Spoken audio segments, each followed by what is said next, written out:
I beat the best team to ever be beaten in a finals. It's true. The best team to ever be beaten in a finals, I beat them.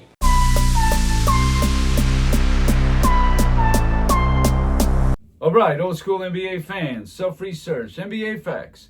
Got another video for you.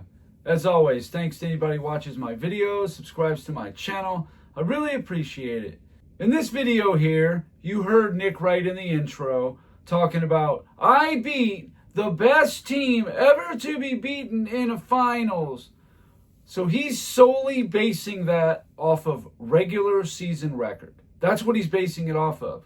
Forget about Jordan fan, LeBron fan, any objective person, say a non-NBA fan, and you went to them and said, hey, there was a team that was 73-9 in the regular season, but then in the playoffs, they were 15-9. Do you think they were playing at the same level in the playoffs as they were in the regular season? I think most people know it sounds like that they weren't playing at the same level for whatever the reason was. And obviously there was many reasons for that. So many people talk about the Draymond Green suspension. That's certainly part of it. But for me, that finals was very simple. When Draymond Green and Andrew Bogut were on the floor together, they were 3-1 in the finals. When one of them was missing, they were 0-3. That's simple. To me, there's nothing else to think about. There's no details to look at. It's that simple. But yeah, Steph Curry wasn't right, obviously, for pretty much the whole playoffs. He missed games in the playoffs because he was hurt. But this video here, I said I was going to do this about finals runners-up. And you look at all of them historically, and I got to tell you, some of them leave a lot to be desired. And people want to pick on Michael Jordan's finals competition? I don't think so. So starting it right out, since the very beginning of the NBA, 1949, runner-up was Washington. You can see their net rating, the points per game allowed, the record, which is the regular season record, the playoff record, and then I combined the total win percentage, because we're going to have to translate this across all eras. The record won't matter as much as the winning percentage. The 1950 Syracuse Nationals, definitely a team to note. They were 51-13, a total winning percentage with the playoffs of .760, which that's very high. One of the best runners-up of all time. In fact, I think that's the second best, maybe. But you look at all the other teams. The Knicks from 51-53, Syracuse, Fort Wayne 55-56, St. Louis in 57, Boston in 58. That was a unusual runner-up only because Bill Russell was injured. That's the year he got hurt, missed half the series. Minneapolis in 59, St. Louis in 60 and 61, the Lakers in 62, 3, 5, and 6, and San Francisco in 64 and 67. All these teams are somewhere between about 5 and 650, let's just say. Pretty much all of them. There's a couple that are under 500, but this is just a typical finals runner-up, at least back in those days. 1968 through 70, the Lakers were the runner-up. And they were probably the best team in the NBA, at least in 68 and 69. And 70 because Wilt Chamberlain was hurt. And I put an asterisk by the teams like the 70 Lakers because their record was affected by Wilt missing essentially the whole season. But that did not mean this was not a really good team. I guess I forgot to mention that the 65 Lakers on the previous graphic, they were 49-31, but Elgin Baylor did not play in the playoffs. And in 1958, obviously, Bill Russell was hurt. That's why there was an asterisk there. So that's either going to affect the regular season record or the playoff record because somebody important was not there. That's why I put the asterisk. The Lakers, like I said, they were the runner-up 3 straight seasons from 68 to 70. Baltimore, a 42-40 team. The Knicks in 72 were a 48-win team. Now, they were a pretty good team, even despite the record. The 73 Lakers, they got upset. That's definitely an atypical kind of runner-up for sure. They were really good. I mean, the 72 Lakers, one of the best teams ever. The 73 Lakers, just a shade under that. But they got beat. Same as 74 Milwaukee. That was definitely a high-level runner-up team. 74 Bucks are one of 12 runner-ups with a winning percentage of over 700 playoffs regular season combined. 714 to be exact. 75 Washington, that was a good team. But then you're getting into just your regular average teams like 76 Phoenix, 77 Philly, 78 Seattle, 79 Washington. 1980 Philly, they were above average. They were 710. They're one of those teams I was talking about. 81 Houston, 82 Philly was definitely high end. So was the 83 Lakers, the 84 Lakers. 85 Boston, one of the best runner-ups of all time, no question. 86 Houston, they were solid, but I wouldn't call them all-time great. 1987 Boston, a good team, no doubt. They were 59-23 in the regular season. They were the third net-rated team out of 23 teams. They were the sixth in points per game, fourth in points allowed. So obviously a very good team. 59-23 in the regular season, 13-10 in the playoffs, a 685 combined win percentage. The Lakers were just better than they were. 88 Detroit, they were definitely a good team. 89 Lakers. Now Magic got hurt, missed half the series. But they were 701 regular season playoffs combined, even with Magic being hurt and them getting swept in the finals. That's one of those 12 teams. 1990 Portland was a really good team. Now we get to Michael Jordan's competition. 1991 Lakers. They were the third net-rated team out of 27 teams, second in points per game allowed. 58-24, 12-7 in the playoffs despite being gentlemen swept. 693 winning percentage, just under that 700. And this team didn't have, like all of Jordan's finals opponents, they did not have some easy cakewalk to the finals. There was always multiple tough teams they had to deal with. Again, that ankle has to be bothering him. Drexler all the way. We have a new game. And for both teams, a season now, 347 long. Here's the open man with four. Stolen by Drexler. It's a one-point game. 23 for Clyde. Johnson got his hands on the ball now. Hands his way into Divac. And there's a tough call. Magic with four. Magic to Vlade. Blocked. But the Lakers get it back. Shot clock violation. No, they did not get, that's right, didn't hit the rim. With the ball. By Drexler did not. It's Porter. Not there. Rebound Johnson. He just throws it to the other end. The Lakers go to the finals in Chicago. 92 Portland, making their second finals appearance in 3 years. Unfortunately, they ran into the Bulls. They were 57-25 regular season, 13-8 in the playoffs, 679 combined winning percentage. And they ran into a very good Utah Jazz team in the Western Conference Finals. Rhythm gets better. He is now 5 of 6 at the line, has 28 points to go third quarter. Blazer lead 11. Clyde for three. Yes. Clyde goes to his left.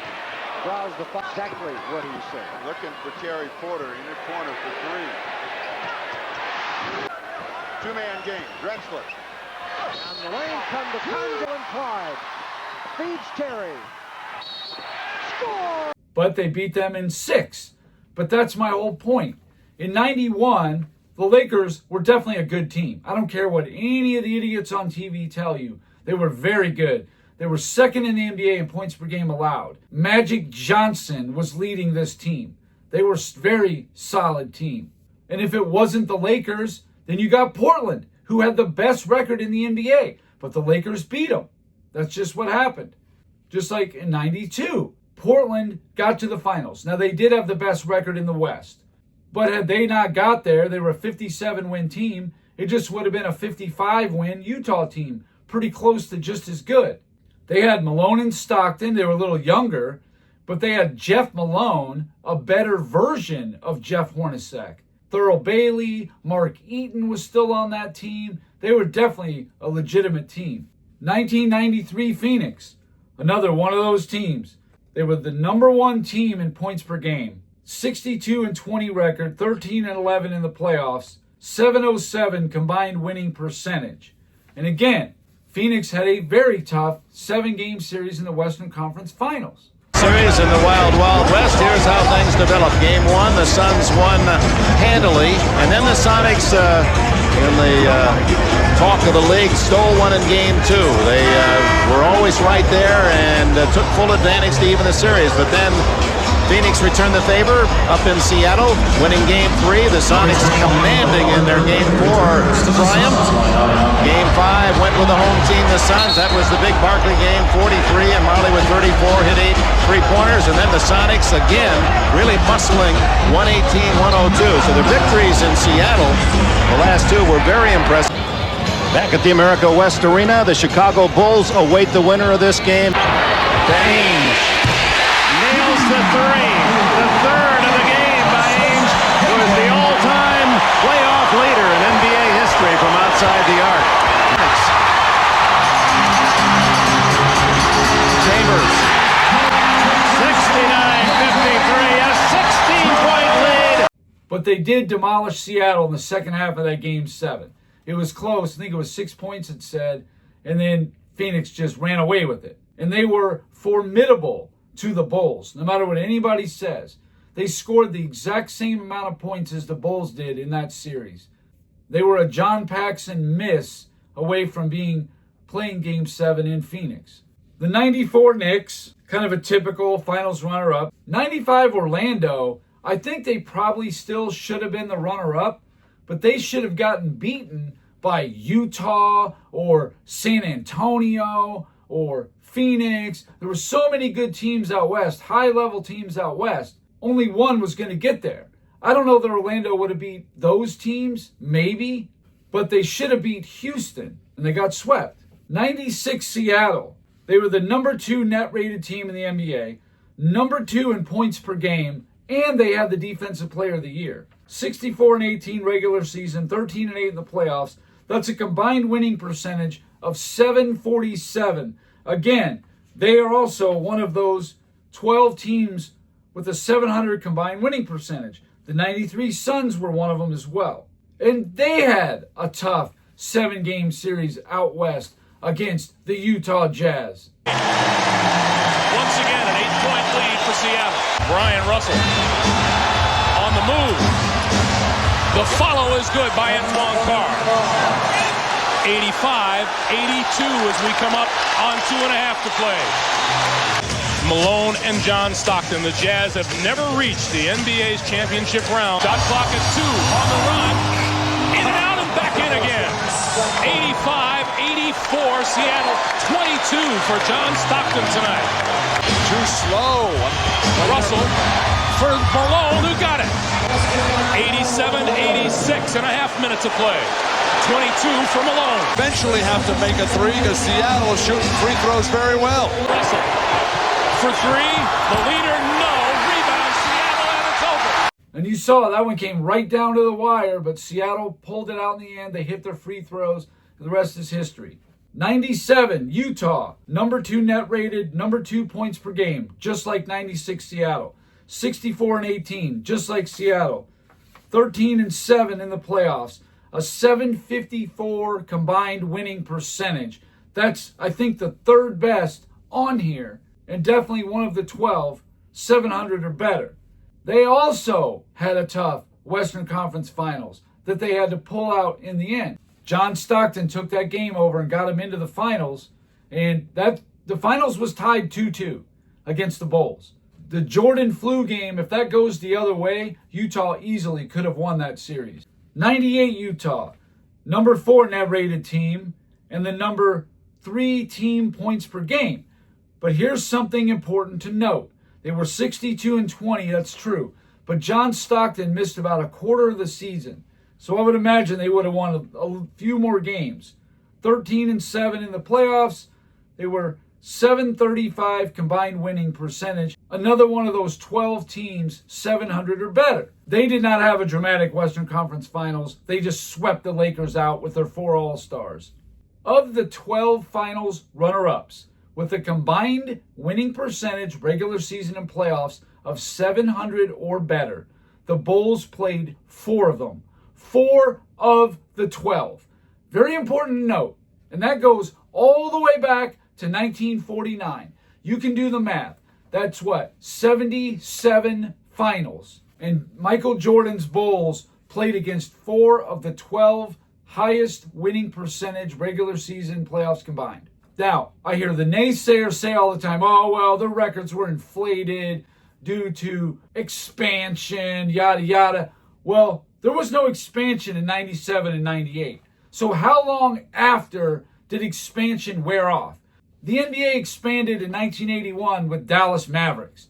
The Lakers were getting 6 wins like every year, just getting 6-0, 6-0, 6-0. The Bulls played 6 games against Vancouver and Toronto combined. I think they were 5-1, 5-1, 6-0, whatever it was. How is that any different than 1981? It's just one more expansion team. But because there's more teams, the schedule is now more spread out. And there's an expansion team, what was it, 04 when the Charlotte Bobcats came in? They moved the Hornets to New Orleans, whatever the hell that thing was. 04, there was an expansion team. They expanded to 30 teams. But that had no effect, right? Only Jordan. It had an effect. Not the other guys, though. And how long was it? 96, 97, 98. That was all affected by expansion. But what about 99 or 2000 or 2001? Look at these runner-ups. You think this is anywhere near what Jordan and the Bulls had to deal with? The 99 Knicks, the 2000 Pacers, 01 76ers, 02, 03 Nets. The 04 Lakers were not a typical runner-up. They did get upset, but they were starting to become dysfunctional. They got beat in the semifinals the year before, not the three-peat Lakers. But still, yeah, they're a good team. 05 Detroit. At what point did expansion affect these teams? And then we got 06 Dallas. They're one of the teams at 704 winning percentage. 07 Cleveland. 08 Lakers. Sure, they're a good team. They were at a 689 winning percentage. They were up there. 09 Orlando. They're at 679. Pretty good team, but nothing crazy. The 2010 Boston Celtics. Then you got the 2011 Miami Heat, who got upset. The number 1 net rated team. They were at a 699 win percentage. San Antonio in 2013 was at 708. So they're one of those 12 teams as well. And then the last one was the 2016 Warriors with an 830 combined winning percentage. Nick Wright brought this up in that clip I showed you by saying the best team they ever got beat in a finals was Golden State. Okay, fine. Let's say that's true because of the record. Even though we know Golden State was not the same team in the finals as they were in the regular season, but let's just play the game and go along with it. So 830 winning percentage, playoffs and regular season combined. That's the best ever. No problem. The next best was the 1950 Syracuse Nationals at 760. Then what? Oh, I don't know. How about the 97 Jazz at 754, the 96 Sonics at 747, you got the 85 Celtics at 737, the 98 Jazz at 735. So that's what? 4 of the top 7 teams winning percentage of all time. Michael Jordan played them in the finals. The rest of the teams in the modern era after 2016, you got Cleveland twice, Golden State in 2019. The 2020's finals runner-ups are a joke. Does anybody ever say anything about, oh, 2020 Miami, my God, they were not a very good team, and they were missing players? Does anybody say anything about the 21 Suns? They were supposed to win, whatever, but that was the best team in the West? Come on. 22 Boston, 23 Miami, 24 Dallas, and 25 Indiana. That is going to compare to Michael Jordan? Yeah, I don't think so. Of the 6 finals opponents that Michael Jordan played, their combined winning percentage average between the 6 teams was .719. That's an average Michael Jordan finals opponent, 719. How many teams of the 77 that I just gave you in the history of the league, well, the other 71 finals opponents were above 719, an average Michael Jordan finals opponent? How many do you think there was? How about 3? You had the 2016 Warriors. They were at 830. You had the 1950 Syracuse Nationals. They were at 760.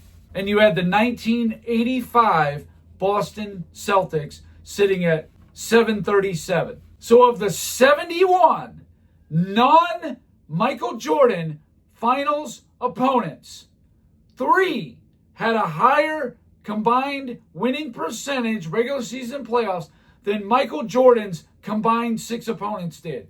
3 teams out of 71. So when people try to go at Michael Jordan's competition and they want to compare it to LeBron James's competition in the finals, well, there's a couple things wrong with that head-to-head comparison.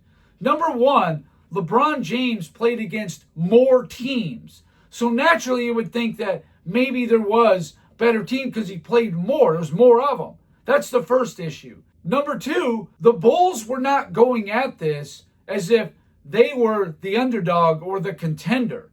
They were the champion. They were the challenged, not the challenger. So in the case of like Golden State Cleveland between 2015 and 2018, it was always Golden State who was the favorite, right? Well, that's the position the Bulls were in. So you're looking at it all wrong. Cleveland was always the underdog, and they got beat 3 out of 4. Well, the Bulls would have been Golden State in this situation, like the Lakers in their 3-peat, or the Spurs when they won their 3 out of 5 championships. That's the Bulls. Don't look at the teams that LeBron James specifically played against. Look at the teams that were the champions at that time. LeBron James only defended his title successfully 1 time. Jordan did it 4 times. Big difference. But at the end of the day, no matter how you want to look at it, Michael Jordan had very good finals competition. Just because none of them won doesn't mean they weren't good. You compare them to all the other runner-ups like I just did. I just showed you all the graphics.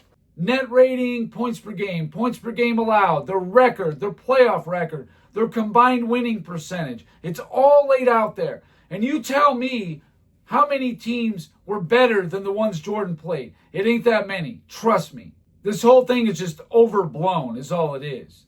So anyway, that's all I got for this video. Thank you guys for watching. If you liked it, please hit the like button. If you wouldn't mind sharing it, that would be great. If you haven't subscribed already, please do. I give daily content. And that's it. Until next time.